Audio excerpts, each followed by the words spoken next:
तो चलिए बढ़ते हैं आज की कहानी की ओर। दोस्तों, मेरा नाम करण है और इस घटना के साथ आज मैं आप सभी को रूबरू कराने जा रहा हूँ। ये तब की बात है जब मैंने अपनी ज़िंदगी की एक बड़ी गलती कर दी थी। मैंने इस बारे में कभी सोचा तक नहीं था कि मेरी ज़िंदगी के साथ आगे जाकर एक भयानक खिलवाड़ होगा। तो आइए जानते मेरी लाइफ से जुड़ा हुआ एक रोचक और डरावना किस्सा। रात के अंधेरे में सब कुछ मानो सो सा गया था। सब कुछ एकदम खामोश था। चारों तरफ मुझे कहीं पर भी दूर दूर तक लाइट तक नजर नहीं आ रहे थे। इतना ज़्यादा अंधेरा था कि मुझे अपने कदम पटकते वक्त भी ध्यान रखकर चलना पड़ रहा था। सड़क इतनी ज़्यादा शांत थी कि आज से पहले मैंने इस तरीके के नज़ारे को कभी देखा नहीं था। और तभी अचानक मेरे फ़ोन की घंटी बजने लगी। जब मैंने एक नज़र अपने फ़ोन पर मारी तो मैंने देखा कि फ़ोन पर मयंक है। जैसे मैंने फ़ोन उठाया तो आवाज़ देते हुए मयंक ने कहा, "साले तू कहाँ पर रह गया था? कब से तुझे फ़ोन लगाने की कोशिश कर रहा हूँ, लेकिन तेरा फ़ोन लगने को तैयार ही नहीं है।" फिर मैंने उससे बताया कि मैं पार्टी वाले होम से बस कुछ कदम ही दूर हूँ, लेकिन यहाँ इतना ज़्यादा सन्नाटा पसरा हुआ है कि मुझे थोड़ा डर लग रहा है। फिर मयंक ने कहा, "उस रोड के ऊपर तो काफ़ी सन्नाटा रहता है। जितना जल्दी हो सके यहाँ से लौट आओ, वरना तुम्हारा जो हाल होगा ना वो तुम्हें कभी समझ में नहीं आएगा।" और ये सुनकर मैं थोड़ा गुस्से में आ गया और अपने दोस्त मयंक से बोल पड़ा, "अरे भाई तू चिंता मत कर, मैं डरपोक नहीं हूँ, आ रहा हूँ, बस थोड़ी देर में आ जाऊँगा।" तभी सामने से आवाज़ आई, "अरे भाई वो जगह कोई नॉर्मल जगह नहीं है, वहाँ पर भूत रहते हैं।" मयंक का मजाक उड़ाने के लिए मुझे इतना ही काफ़ी था। तभी मैं काफ़ी ज़ोर शोर से हंसते बोला, "अबे मैं तेरी तरह डरपोक नहीं हूँ यार, और रही बात भूतों की तो मुझे बिल्कुल भी डर नहीं लगता।" इतना कहकर मैंने मयंक को काफ़ी ज़्यादा चिढ़ा दिया था। वो भी मेरी बात सुनकर चुप हो गया और उसके बाद उसने फ़ोन काट दिया। पता नहीं क्यों, लेकिन मुझे भी ऐसा लग रहा था जैसे मैं इस जगह पर पहुंचा था तो मेरे अंदर एक अजीब सा सन्नाटा पसर गया। मुझे एक अजीब सी फीलिंग महसूस हो रही थी, जैसे कि कुछ भय करा देने वाला हो। ज़्यादा ध्यान ना देकर मैं वहाँ से काफ़ी दूर नज़र आने वाले उस पार्टी वाले होम की तरफ चल पड़ा। उस घर की भी दूरी यहाँ से करीब 1 किलोमीटर तक नज़र आ रही थी। फिर उसके बाद मैंने अपने कदम पटकने शुरू कर दिए। जल्दी जल्दी मैं जब उस पार्टी में पहुंचा तो मैंने देखा कि वहां पर पहले से मेरे सारे दोस्त मौजूद हैं, लेकिन मुझे वहां पर कोई लेने नहीं आया। फिर उसके बाद मैं उन सभी को गाली गलौज करने लगा और उन्हें भला बुरा कहने लगा, क्योंकि मुझे लेने के लिए उनमें से कोई भी नहीं आया था। जब मैंने ये बात उनके सामने बताई तो उनमें से शुभम नाम के मेरे एक दोस्त ने कहा, "देख भाई, वहाँ पर सारी चीज़ें पैरानॉर्मल है, पता नहीं क्यों, लेकिन वहाँ पर जाते ही हमें तो जोर का डर लगने लगता है।" मैं अभी अभी उस जगह से निकल कर आया था तो उस जगह के प्रति मेरा डर निकल गया था। इसलिए मुझे ऐसा लग रहा था कि जैसा लोग वहाँ बताते हैं वहाँ पर ऐसा कुछ भी नहीं है। फिर मैंने इस बात को नज़रअंदाज कर दिया और उसके बाद पार्टी एंजॉय करने लगा। फिर तकरीबन 1.5 या 2 घंटे तक हम सभी के बीच एक शानदार पार्टी चलती रही। लेकिन उसके बाद जो हुआ उसने मेरी ज़िंदगी को बदल कर रख दिया। बातों ही बातों में मैंने उन सभी को अपनी निडरता का परिचय देते हुए कहा, "मुझे भूत प्रेत से बिल्कुल भी डर नहीं लगता भाई, मैं किसी भी भूतिया रास्ते से गुजर सकता हूँ।"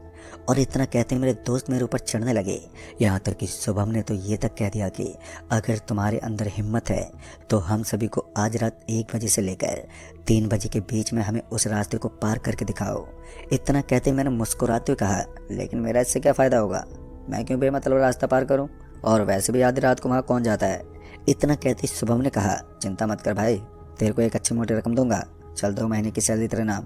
शुभम के इतना कहते ही मेरे कान एकदम से खड़े हो गए और फिर मैंने मुस्कुराते हुए कहा, "चल भाई तू चिंता मत कर, और हाँ मेरे लिए रकम तैयार रख।"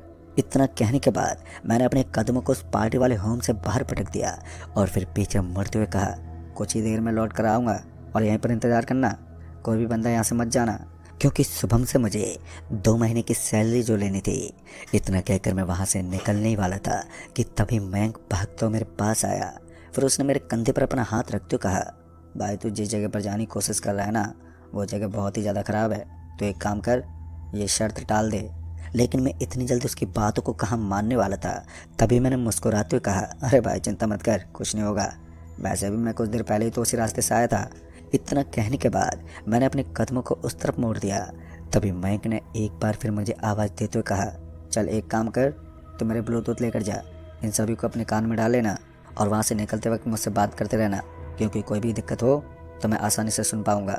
मुझे मयंक की बात ठीक लगी और मैं शुभम को आंखों ही आंखों में चेतावनी देकर वहां से निकल गया और चुपचाप उस रास्ते की तरफ जाने लगा जो लोगों को हॉन्टेड सोचता था। मुझे लग रहा था आज मैं इस बात को सोचकर वहां से निकला था कि लोगों के दिमाग के भ्रम को तोड़ दूंगा।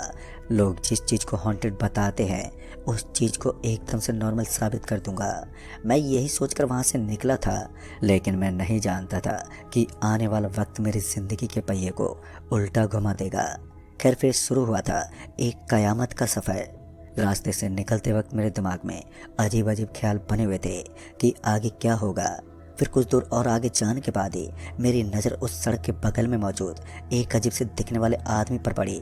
तो मैंने देखा कि वो आदमी दिखने में थोड़ा अजीब ढंग का लग रहा था, लेकिन मैंने उसकी तरफ ज़्यादा ध्यान नहीं दिया और अपने तेज तेज कदम पटकते हुए आगे की तरफ बढ़ने लगा। बस कुछ ही दूर आगे जाने के बाद ही मेरी नज़र वापस से उसी अजीब से दिखने वाले आदमी को ढूंढने लगी, लेकिन ताजुब तो इस बात का था कि सड़क के दूसरे छोर पर नजर आने वाला वो आदमी अब वहाँ से गायब हो चुका था। एक समय के लिए तो मेरा पूरा दिमाग ही घूम गया, क्योंकि कुछ पहले ही मैंने उसे वहाँ पर देखा था। फिर मैं अपने दिल को ये तसल्ली देकर निकल गया था कि हो सकता है कि जिसको मैंने देखा था वो मेरे दिमाग का वहम था या फिर वो आदमी वहाँ से चला गया होगा। अभी मैं इतना सोचकर वापस से आगे बढ़ ही रहा था कि तभी मेरे पीछे से आवाज़ आई, अरे बेटा सुनो, इतनी रात को इस सुनसान पड़ी जगह में तुम क्या कर रहे हो? मुझे लगता है तुम इस इलाके में अभी नए हो, इसलिए इस जगह के बारे में नहीं जानते।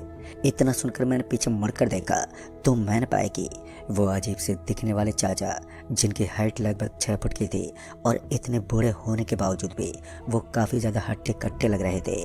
मैंने फिर उन्हें डर से कांपती हुई जुबान से कहा, वो चाचा जी वो क्या है कि मैं अपने घर जा रहा हूँ और ये रास्ता मेरे घर के लिए काफ़ी ज़्यादा शॉर्टकट है, तो मैं यहीं से निकल जाता हूँ। तभी उस बुढ़े से दिखने वाले चाचा ने कहा, देखो बेटा, मैं तुम्हारी भलाई के लिए कह रहा हूँ, ये जगह तुम्हारे लिए ठीक नहीं है, इसलिए वापस से चले जाओ। लेकिन मैं अपने कदमों को अब वापस से पीछे मोड़ने के लिए तैयार नहीं था। फिर मैं भी थोड़ा जोश में आकर उस बूढ़े चाचा से बोला, अरे चाचा जी चिंता की क्या बात है, वैसे भी डर नाम की चीज़ तो मेरे रूम में भी नहीं बसती, चलो मैं चलता हूँ। ये सब बातें मैं अपने दोस्तों को सुनाने के लिए तो बोल रहा था, लेकिन मुझे नहीं पता था कि आने वाला पल इन्हीं बातों के कारण मेरी जिंदगी के ऊपर काले बादल ला देगा। उस वक्त तो मैं जोश जोश में आकर अपने मुंह से आई हर बात को बता रहा था, लेकिन फिर जैसे मैं उस बूढ़े आदमी के पास से निकल कर आगे गया तब जाकर मेरे रोंगटे अपने आप ही खड़े होने लगे। फिर मैं एक मीठी मुस्कान लेकर वहाँ से निकल पड़ा। मुझे ठीक से तो याद नहीं है, लेकिन उस पार्टी वाले होम से लेकर जो उस रास्ते के बीच का अंतराल था वो 2.5 किलोमीटर का था। मुझे लग रहा था मैं इस रास्ते को बड़े आसानी से पार कर दूंगा, और यही सोचते सोचते मैं अपने दोस्त से बात करने लगा। लेकिन फिर जो हुआ वो एक नॉर्मल इंसान को बैकफुट पर धकेलने के लिए काफ़ी होता है। तभी मैंने देखा कि मुझे सड़क के बीच में कुछ गिरा हुआ नजर आ रहा था, और उसे देखकर ऐसा लग रहा था जैसे कि उस सड़क पर किसी का बहुत बड़ा एक्सीडेंट हुआ हो। और उसी वक्त मुझे किसी के दर्द से चीखने की आवाज़ आई। इस आवाज़ ने मेरे अंदर हल्का सा खौफ पैदा कर दिया। फिर मुझे लगा कि यहाँ पर ज़रूर कोई खतरे में है। उसके बाद मैं तुरंत ही भागा, और भागते हुए जब वहाँ पर पहुँचा तो वहाँ जाते ही मैंने देखा कि सच में एक औरत और एक बच्चा उस सड़क के ऊपर पड़े हुए थे।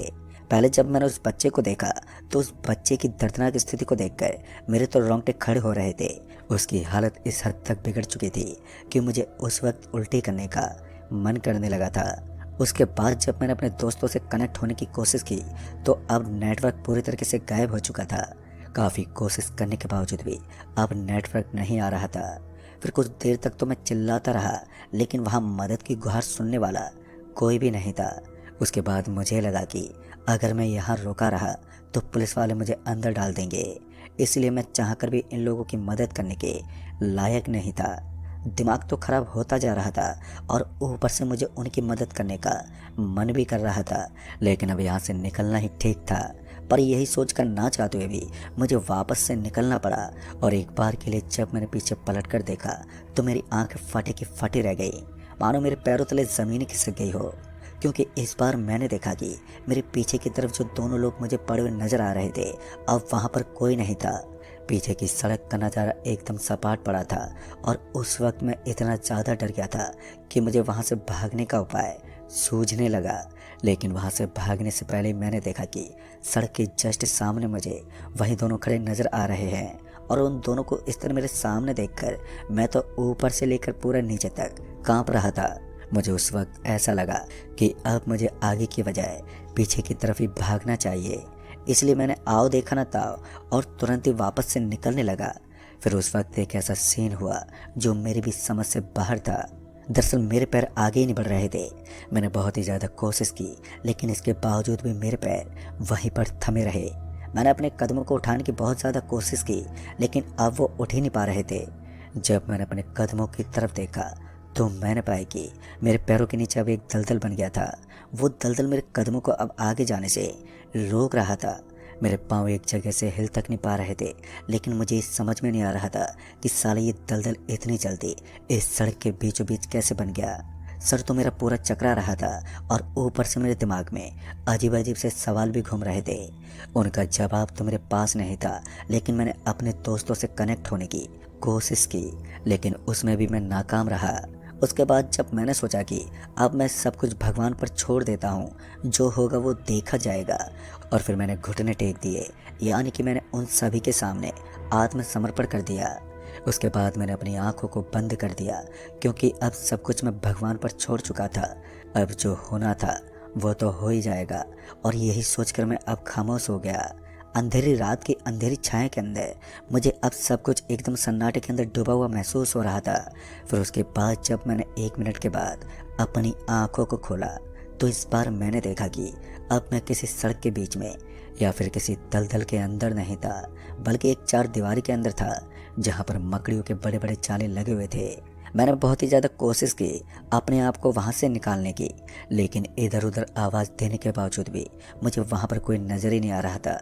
मैं ज़ोरों से चिल्लाता रहा, लेकिन साला वहाँ पर मेरी आवाज़ को सुनने वाला कोई भी मौजूद ही नहीं था। इतने में ही मेरे कान में एक आवाज़ आई, बस कुछ देर और इंतज़ार करो, फिर तुम्हें आज़ाद कर दिया जाएगा। फिर जैसे मैंने इस आवाज़ को सुना तो मैं एकदम से पीछे पलट गया, लेकिन ताज्जुब की बात तो ये थी कि वहाँ पर मुझे कोई भी नज़र नहीं आ रहा था, और ये आवाज़ मानो किसी दीवार को चीरते हुए अंदर आ रही थी। समझ में नहीं आ रहा था कि यहाँ पर चल क्या रहा है। फिर उसके बाद मैंने अपने दोस्तों से कनेक्ट होने की काफ़ी कोशिश की, लेकिन काफ़ी ज़्यादा कोशिश करने के बावजूद भी मेरी आवाज़ उन तक नहीं पहुँच रही थी। फिर मुझे लगा कि मैं जिस जगह पर पहुँचा हूँ वहाँ पर ज़रूर किसी ऊपरी शक्ति का साया है, जिस वजह से मेरी आवाज़ यहाँ से बाहर नहीं जा रही है। बार बार मैं चिल्लाता रहा, लेकिन वहाँ केवल डर और सन्नाटा था। समय की घड़ियाँ घूम रही थी और अब धीरे धीरे वक्त आ रहा था जब मैं अपनी ज़िंदगी के आखिरी पलों को देखने वाला था, यानी कि मैं किसी के हाथों अब मरने वाला था। और इसी बीच उस कमरे के अंदर मुझे किसी के होने का एहसास हुआ। दरअसल ऐसा लग रहा था मानो कोई पत्तों को कुचलते हुए उस कमरे के अंदर आ गया है। फिर वहाँ पर पायलों की आवाज़ आ रही थी। ऐसा लग रहा था मानो कोई महिला मेरे आसपास घूम रही है। उसके साथ ही किसी बच्चे के चिल्लाने और रोने की आवाज़ भी आ रही थी। और इस हरकत से मैं समझ गया था कि यहाँ कोई और नहीं बल्कि वही महिला और उसका बच्चा है, जिनको मैंने कुछ देर पहले ही सड़क के ऊपर मरा पड़ा देखा था। और अब मैं ये भी जान गया था कि बहुत ही जल्दी ये मुझे अपनी हालत में पहुंचा देंगे, यानी कि मुझे भी एक दर्दनाक मौत देंगे, और अब मैं यहाँ से बचकर नहीं निकल पाऊंगा। डर और खौफ ने मेरे अंदर इस कदर जगह बना ली थी कि मैं चाहकर भी अपने आप को शांत नहीं कर पा रहा था। बस मुझे अपने दोस्त और अपने घर वालों की याद आ रही थी, जैसे कि अब मैं अपनी मृत्यु काल में पहुंच गया हूं और फिर कुछ देर के ही अंदर मैं मर जाऊंगा। लेकिन वो कहते हैं ना, जब किस्मत में मौत लिखी हुई नहीं होती तब तक भगवान भी हमारा कुछ नहीं बिगाड़ सकता। पता नहीं कहाँ से, लेकिन उस कमरे के अंदर अब नाले का पानी आने लगा। वो पानी इतना ज़्यादा सड़ रहा था कि मैं उसके अंदर घुटने लगा। मेरे अंदर की सारी हिम्मत अब टूटने लगी थी। लेकिन फिर जो हुआ उसने मेरी ज़िंदगी को पूरी तरह से बदल दिया, क्योंकि फिर अचानक जिस आदमी ने उस कमरे के अंदर अपने कदम पटके थे, उस आदमी की एक अलग ही पहचान थी। उसने अपने सर पर सफ़ेद रंग की पगड़ी बांध रखी थी और ऐसा लग रहा था मानो वो कहीं का मालिक है। फिर उसने बड़ी धीमी आवाज़ में कहा, देखो यहाँ से बचना आसान तो नहीं है, लेकिन अगर तुम यहाँ से नहीं निकल पाए तो तुम्हारी भी वही दशा होगी जो मेरी हुई थी। फिर जैसे उसने अपनी पगड़ी हटाई तो मैंने देखा कि अब उसके सर के अंदर गहरे गड्ढे थे और उन गड्ढों के अंदर से मक्खियाँ बाहर निकल रही थी और उसका सर भी अब कीड़ों से भरा पड़ा था। उस वक्त मेरा तो माथा ही सनक गया। फिर उसने कहा, अगर तुम्हें अपनी ज़िंदगी बचानी है तो मेरे बताए अनुसार सारे नियमों का पालन करना होगा, पहले तो मुझे लगा कि शायद ये आदमी मुझसे झूठ बोल रहा है। ऐसा भी तो हो सकता है कि वो मजबूरी में आकर मुझसे कुछ काम करवाना चाहता है, इसलिए मैंने उस आदमी की बातों को नज़रअंदाज कर दिया, क्योंकि मुझे इतना तो विश्वास हो गया था कि ये आदमी उन दोनों से मिला हुआ है और ये सभी मिलकर मुझे मारने की फिराक में है। ये तब तक मेरा पीछा नहीं छोड़ेंगे जब तक कि ये सभी मुझे मौत के घाट नहीं उतार देंगे। फिर उस आदमी ने कहा, भगवान का नाम तो जानते हो ना, उसका जाप करो, क्या पता ऊपर वाला तुम्हारी सुन ले। बस इतना कहने के बाद वो आदमी वहाँ से छूमंतर हो गया। अब तो मुझे भी धोखा हो रहा था कि जिस आदमी ने मुझे वो अंतिम लफ्ज़ कहे थे, उनसे तो ऐसा ही लग रहा था कि जो सब कुछ उस आदमी ने बताया था वो वास्तव में एक हकीकत है, और वो आदमी मेरी जान बचाने का एक जरिया था, और अब मैं उसे खो चुका हूँ। अब तो मेरा दिमाग और भी ज़्यादा गहराइयों में जाने लगा था। सारी की सारी मुसीबतों का पहाड़ मेरे सर ही आन पड़ा। फिर कुछ देर के बाद अब वहाँ पर मुझे घुटन के साथ साथ एक अजीब सी फीलिंग का एहसास हो रहा था। पता नहीं क्यों, लेकिन ऐसा लग रहा था कि आने वाला वक्त मुझसे मेरी ज़िंदगी को छीन लेगा। अब तो मुझे प्यास भी लगने लगी थी। उसके साथ ही साथ मुझे ऐसा हो रहा था कि इस जगह पर किसी के लिए पहुंचना नामुमकिन होगा, क्योंकि ये जगह इतनी ज़्यादा गुप्त थी कि कोई भी इसके बारे में जान नहीं सकता। मेरे माइंड में बहुत अजीब अजीब सवाल थे, लेकिन उसके बाद कुछ जनों ने मेरी ज़िंदगी को बदल सा दिया। जहाँ मुझे अपनी मौत नज़र आ रही थी, तो वहीं कुछ चीज़ों ने मुझे ज़िंदगी दे दी। दरअसल हुआ कुछ ऐसा था कि मुझे अचानक उस कमरे के अंदर मंत्रों की आवाज़ आने लगी थी, और मुझे ऐसा लगने लगा था जैसे कि कोई अगल बगल में बैठकर मंत्र पढ़ रहा है। इस बहुत ही ज़्यादा हैरान कर देने वाली आवाज़ के साथ साथ मेरे तो रोंगटे खड़े हो रहे थे। हालांकि मैं इसे डरावनी आवाज़ तो नहीं कह सकता था, लेकिन इन मंत्रों के उच्चारण ने मुझे थोड़ा सा विचलित कर दिया था, क्योंकि मुझे लग रहा था कि आने वाला समय कहीं मेरी बलि देने के लिए तो इन मंत्रों का उच्चारण नहीं किया जा रहा है। बस यही बातें मेरे दिमाग में थी, और कुछ देर के बाद उस कमरे के अंदर जो नाले का पानी आ रहा था, उसका आना एकदम से बंद हो गया, और अब उसकी जगह वहाँ पर खून आने लगा। खून को अपने पैरों में देखकर मेरी तो हालत पतली पड़ने लगी, और अब मैं पूरी तरह से टूट गया था। हिम्मत का बांध भी अब जवाब देने लगा था। मुझे तो कुछ भी समझ में नहीं आ रहा था कि अब मैं करूँ तो करूँ क्या। उन मंत्रों की आवाज़ का आना अब ज़्यादा हो गया था।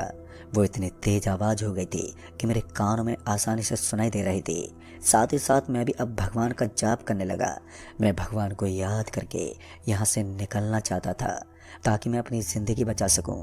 लेकिन दूसरी ओर वो काली आत्मा अभी भी मेरे अगल बगल में ही घूमे जा रही थी। अब मेरा दिमाग आउट ऑफ माइंड था। अब मैं पूरी तरीके से पागल की तरह होने लगा था, और भगवान का नाम जपने के बावजूद भी यहाँ से निकलने का कोई रास्ता नहीं था। और इसी बीच मेरे कान में आवाज़ आई, तुम लोग ऐसे ही हो, किसी की मदद करने की जगह तुम उसे रास्ते में अकेला छोड़ देते हो, क्योंकि तुम्हें तो कानून का डर लगता है। और ये सुनकर मेरे रोंगटे खड़े हो रहे थे। मैं इधर उधर देखने लगा, लेकिन वहाँ पर कोई नहीं दिखा। फिर मेरी नज़र सामने की ओर पड़ी, तो मैंने देखा कि ये तो वही महिला थी जिसका पूरा का पूरा जिस्म खून से लहूलुहान था, और ऐसा लग रहा था कि अभी अभी उसका बड़ा एक्सीडेंट हुआ है। उस महिला की ओर देखकर मुझे थोड़ा अजीब तो लगा, लेकिन उसके बाद जो हुआ उसने मुझे अचंभित कर दिया। दरअसल अचानक ही वहाँ का दरवाज़ा खुल गया, और उस दरवाजे के खुलते ही एक आदमी उस दरवाजे के अंदर दाखिल हुआ, और उस आदमी के पीछे पीछे मुझे कुछ और लोगों के कदमों की आवाज़ भी आ रही थी। जब मैंने झांकते उस तरफ देखा, तो मैंने पाया कि मेरे दोस्त मेरे पीछे पीछे आ चुके थे। अपने दोस्तों को सामने प्रस्तुत होता देख मुझे एक अलग ही खुशी मिल रही थी। मुझे विश्वास नहीं हो रहा था कि मैं सामने खड़ी अपनी मौत से बचकर निकल गया हूँ। उसके बाद मैं जल्दी से भागता हुआ अपने दोस्तों के पास पहुँचा, तो उन्होंने मेरी इस दशा को देखकर मुझ पर काफ़ी गुस्सा किया। साथ ही मुझे भी अपने आप पर काफ़ी अफसोस हुआ कि मैं इस भूतिया रास्ते पर क्यों आया। सरासर इसके अंदर मेरी ही गलती थी। फिर उसके बाद मेरे दोस्तों ने मुझसे माफ़ी मांगी, और उसे भी अपनी गलती का एहसास हुआ होगा। उसके बाद मेरे दोस्त मुझे वहाँ से पकड़कर बाहर ले आए, और बाहर लाने के बाद अब हम सभी एकदम नॉर्मल हो चुके थे। खैर अब मेरी सांस में सांस आई, और उसके बाद पता नहीं क्यों, लेकिन मुझे मेरे सर में कुछ भारी सा महसूस हो रहा था। मैंने सारी बात अपने दोस्तों को बताई, तो वो मुझे वहाँ से सीधा खाटू श्याम बाबा के मंदिर के पास लेकर आए, और उस मंदिर के पास पहुँचते ही वहाँ के पुजारी बाबा ने मेरे ऊपर कुछ झाड़ फूक की, और मेरे हाथ पर एक धागा बांध दिया। और उसके बाद मुझे काफ़ी ज़्यादा नॉर्मल महसूस होने लगा। तो दोस्तों ये तो थी मेरी ज़िंदगी के साथ हुई एक ऐसी भयानक घटना जिसके अंदर मैंने दहशत भरी दुनिया को देखा था। उस वक्त मैं नॉर्मल तो हो गया दोस्तों, लेकिन उसके बाद मुझे पता चला कि वो माँ और उसका बच्चा सालों पहले वहीं पर एक एक्सीडेंट के दौरान तड़प तड़प कर मर गए थे। लोग मौजूद होने पर भी उनकी मदद नहीं कर सके। खैर उन माँ और बेटों की कहानी तो बड़े ही दर्दनाक थी। फिर मैंने इन बातों को नज़रअंदाज कर दिया और फिर से नॉर्मल हो गया, लेकिन उस दिन के बाद मैं उस इलाके में फिर कभी नहीं गया। तो दोस्तों इस कहानी में बस इतना ही। कहानी आपको पसंद आई हो तो वीडियो को लाइक शेयर ज़रूर कर दें और साथ ही हमें नीचे कमेंट बॉक्स में ज़रूर बताएं